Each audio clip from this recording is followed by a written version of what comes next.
Hi friends, అందరు ఎలా ఉన్నారు? బాగున్నారా? మేమైతే చాలా బాగున్నామండి. నేను మీ రంగా ప్రసన్న కుమారిని. ఈరోజు అయితే మామిడికాయ పప్పు చేశాను. పచ్చిమిర్చి, ఆనియన్స్, టమోటా, మామిడికాయ ముక్కలు అయితే వేసాను. కుక్కర్లో వేసేసిన తర్వాత పసుపు అయితే వేసాను. పసుపు వేసి కొంచెం కరివేపాకు అయితే వేసాను.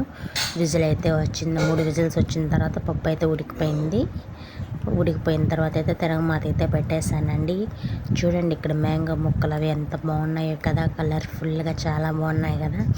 ఫస్ట్ టైం మన ఛానల్ చూస్తున్న వాళ్ళు ఫస్ట్ సబ్స్క్రైబ్ చేసుకోండి, లైక్ చేయండి, షేర్ చేయండి, కామెంట్స్ అయితే తప్పకుండా చేయండి. పప్పు అయితే ఉడికిపోయింది కదా, పప్పు అయితే తాలింపు పెట్టుకుందాం. చూడండి కలర్ఫుల్గా ఎంత బాగుందో కదా.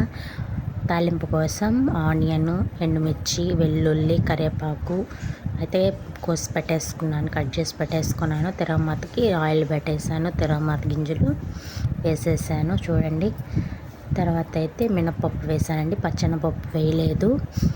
ఇంకా ఎండుమిర్చి అవి కట్ చేసుకున్నాను కదా, అవి అయితే వేసేసాను. ఆనియన్స్ వేసాను, వెల్లుల్లి వేసాను, కరివేపాకు అయితే వేసేసాను. ఇక్కడైతే ఇంగు అయితే వేయలేదండి. ఇంగు వేస్తే టేస్ట్ అంత బాగుండదు. ఈ మామిడికాయ పప్పులో ఇంగు వేయకూడదు. తర్వాత అయితే లాస్ట్లో కొత్తిమీర అయితే వేసాను. కొత్తిమీర వేయడం వల్ల టేస్ట్ బాగుంటుంది. పప్పు అయితే రెడీ అయిపోయింది. చూడండి ఎంత బాగుందో కదా.